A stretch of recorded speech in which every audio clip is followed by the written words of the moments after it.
السلام علیکم ورحمۃ اللہ وبرکاتہ. الحمد للہ رب العالمین واشهد ان لا الہ الا اللہ وحدہ لا شریک لہ واشهد ان محمدا عبدہ ورسولہ صلی اللہ تعالی علیہ وآلہ وسلم. اعوذ باللہ من الشیطان الرجیم. بسم اللہ الرحمن الرحیم.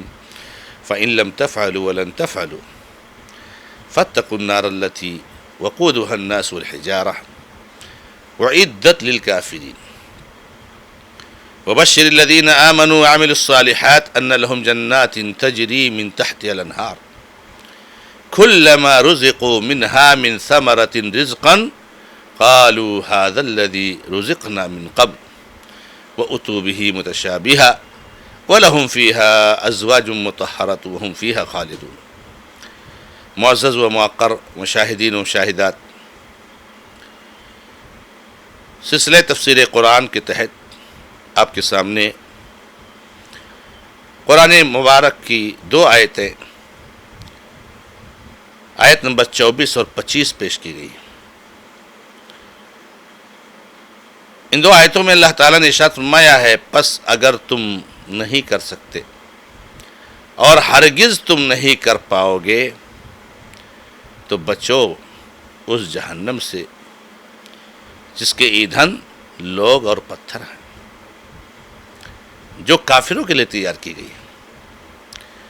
اور خوشخبری دے دیجئے ان لوگوں کو جو ایمان لائے اور عمل صالح کیے کہ ان کے لیے ایسے باغات ہیں جس کے نیچے سے نہریں جاری ہوں گی جب جب انہیں اس میں سے روزی دی جائے گی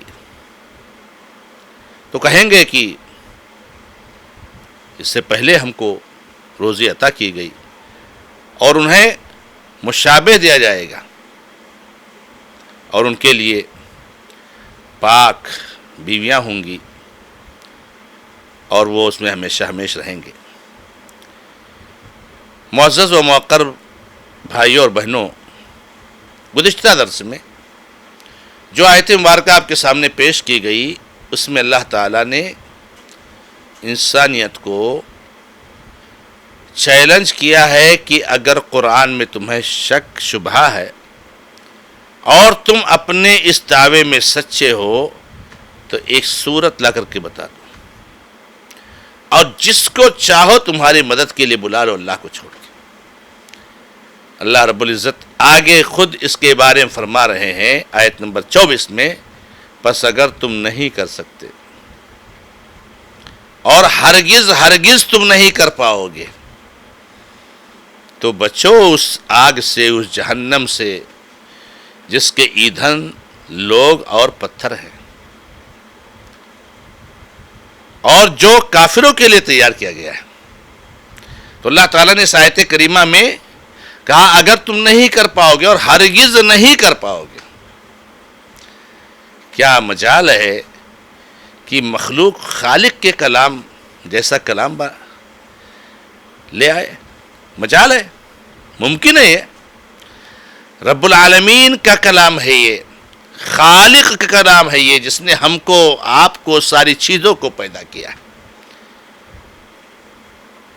مخلوق خالق کے کلام جیسا کلام لے آئے؟ ممکن ہے؟ ناممکن ہے. فَإِن لَمْ تَفْعَلُوا وَلَن تَفْعَلُوا.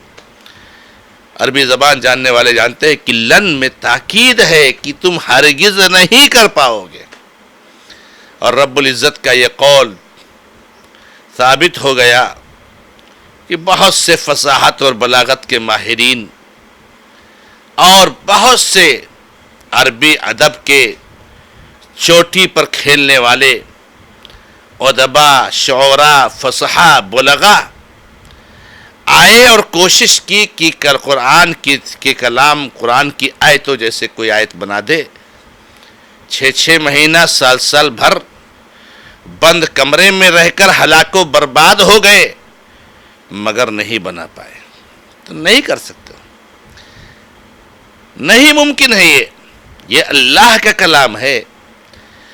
یہ خود اس بات کی دلیل ہے کہ اللہ کا کلام ہے. اگر اللہ کا کلام نہ ہوتا، کسی مخلوق کا کلام ہوتا تو کوئی بھی اس کو بنا سکتا تھا. مخلوق جیسا کلام لا سکتا ہے، مگر مخلوق خالق جیسا کلام نہیں لا سکتا۔ تو اللہ رب العزت نے کہا جب یہ نہیں کر سکتے ہو تو پھر کیوں اپنے آپ کو ہلاک و برباد کر رہے ہو؟ کیوں اپنے آپ کو جہنم کا ایندھن بنا رہے ہو؟ کم سے کم اس جہنم سے تو بچو۔ کیوں ایسے عقیدے رکھ رہے ہو؟ کیوں ایسے بد زبانی اور جو ہے کیا نام ہے ہذیان گوئی کر رہے ہو؟ کیوں اپنی زبانوں سے، کیوں اپنے دلوں سے ایسے نظریات کا اظہار کر رہے ہو؟ کیوں نہیں ڈرتے اللہ رب العزت سے؟ دیکھیے اللہ تبارک و تعالیٰ کتنا رحیم ہے، کتنا کریم ہے کہ کن لوگوں کو سمجھا رہا ہے؟ یہ ان لوگوں کو سمجھا رہا ہے جو رب العالمین کے کلام میں شک کر رہے ہیں۔ کتنا پیار ہے اس میں،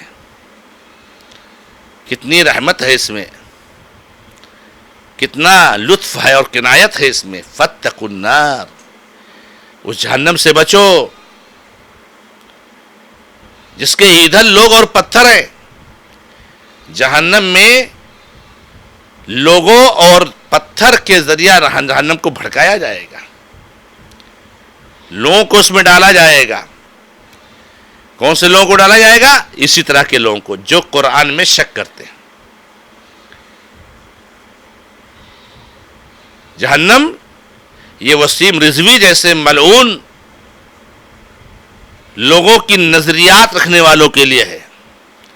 ایسے لوگ اس میں ڈالے جائیں گے، ایسے لوگ اس میں جھونکے جائیں گے۔ تو اللہ رب العزت نے کہا کہ اس جہنم سے بچو جس کے ایندھن لوگ اور پتھر ہیں، اور پتھر ہوں گے۔ عبداللہ بن عباس رضی اللہ تعالیٰ عنہ کہتے ہیں کہ آپ پتھر سے مراد گندھک کے پتھر ہیں۔ گندھک کا پتھر وہ ہوتا ہے کہ جب آگ جلتی ہے تو اس میں چپکنے، وہ پگھل کر کے اور زیادہ چمٹ کر کے اور زیادہ تکلیف ہوتی ہے انسان کو بہت زیادہ تکلیف ہوتی ہے۔ اور دیگر مفسرین کہتے ہیں، اور یہ بھی قول ہے کہ پتھر سے مراد وہ پتھر ہے جس کی لوگ پوجا کرتے ہیں، جس کے سامنے لوگ سر جھکاتے ہیں۔ آج ہم اپنے ملک میں جائیں، کونے کونے میں دیکھیں، ہمارے کتنے سارے انسانی بھائی ہیں جو پتھر کی پوجا کرتے ہیں۔ اللہ اکبر! کہاں گئی عقل ہمارے بھائیوں کی؟ کہتے ہیں ہم کو پیدا کیا ہے اللہ نے، اوپر والے نے پیدا کیا ہے، ہم کو کھلاتا اور جلاتا ہے اوپر والا، آسمان زمین کو پیدا کیا اوپر والے نے، ہمارے باپ داداؤں کو پیدا کیا اوپر والے نے۔ لیکن جب سر جھکانا ہوتا ہے، ماتھا ٹیکنا ہوتا ہے تو جا کر کے پتھروں کے سامنے ٹیک دیتے ہیں۔ تو یہ جو پتھر ہیں جن کی پوجا کرتے ہیں ان کو جہنم میں ڈالا جائے گا۔ اللہ تعالیٰ نے قرآن کریم میں بیان فرمایا انکم وما تعبدون من دون اللہ حسب جہنم، تم اور جس کی تم اللہ کے علاوہ عبادت کرتے ہو جہنم کے ایندھن ہوگے۔ تو اللہ کے علاوہ جو پتھر کی عبادت کی جاتی ہے بھی جہنم میں ڈالے جائیں گے۔ اور پھر مفسرین نے بڑی تفصیلی اس پر گفتگو کی ہے کہ پتھروں کو کیوں ڈالا جائے گا، ان کا کیا جرم قصور ہے۔ بہت واضح بات اس میں کہی گئی ہے کہ تاکہ ان کو پوجنے والوں کو احساس ہو جائے کہ دیکھیے کچھ نہیں کر سکتے۔ یہی تو انبیاء کہتے تھے، نہ یہ سن سکتے ہیں، نہ یہ بول سکتے ہیں، نہ یہ نفع پہنچا سکتے ہیں، نہ نقصان پہنچا سکتے ہیں، پھر تو ان کی بات کیوں کرتے ہو؟ ان کے پاس کیا طاقت اور پاور ہے؟ اگر وہ تم کو کسی مصیبت سے بچا سکتے تو اپنے آپ کو جہنم سے بچا لیتے، تو وہ ان کے سامنے ڈالا جائے گا تو ان کی کوئی طاقت نہیں۔ اس لیے تو ابراہیم علیہ السلام نے جب بتوں کو توڑ دیا تھا اور لوگوں نے کہا ہے کہ سنا ہے آپ ہم نے ہمارے بتوں پر زیادتی کی ہے، کہا نہیں دیکھو اس کے بڑے نے کیا ہوگا، بڑے نے کیا ہوگا، وہ جو بڑا بت ہے نا اس نے توڑا ہوگا چھوٹوں کو۔ ہاں بڑا بت کا عقیدہ کیا کہ ادھر کا ادھر کر دیتا ہے، آر کے پار کر دیتا ہے، مصیبتوں سے چھٹکارا دے دیتا ہے۔ تو کہہ رہے کہ تم کو معلوم ہی بات نہیں کرتے نا، ان سے کیسے ہم پوچھو بات نہیں کرتے؟ کہا بات نہیں کرتے، پھر آپ ان کو پوچھتے کیسے ہو؟ لا الہ الا اللہ۔ تو اللہ رب العزت نے جو یہی فرمایا کہ انکم تعبدون من دون اللہ حسب جہنم، یہ پتھر وہاں مراد ہے۔ فاتقوا النار التي وقودها الناس والحجارہ اعدت للکافرین، یہ جہنم کو تیار کیا گیا ہے کافروں کے لیے۔ اس سے دو بات معلوم ہوئی، بہت اہم بات۔ پہلی بات تو یہ معلوم ہو گئی کہ جہنم ریڈی ہے، جہنم تیار ہے، اعدت مانے تیار کی گئی ہے۔ ایسا نہیں ہے کہ جہنم یا جنت کی جو باتیں کی جاتی ہیں تمثیلی ہیں، یہ تیار نہیں کی گئی ہیں، یہ موجود نہیں ہے، نہیں، جہنم بھی موجود ہے، جنت بھی موجود ہے۔ اور دوسری بات یہ معلوم ہوئی کہ جہنم کافروں کے لیے تیار کی گئی ہے، مومنوں کے لیے نہیں۔ تو جہنم کے بنانے کا، پیدا کرنے کا اصل مقصد کافر ہے کہ جو اللہ کے دین کا کفر کریں گے اللہ تعالیٰ ان کو اس میں جھونک دے گا۔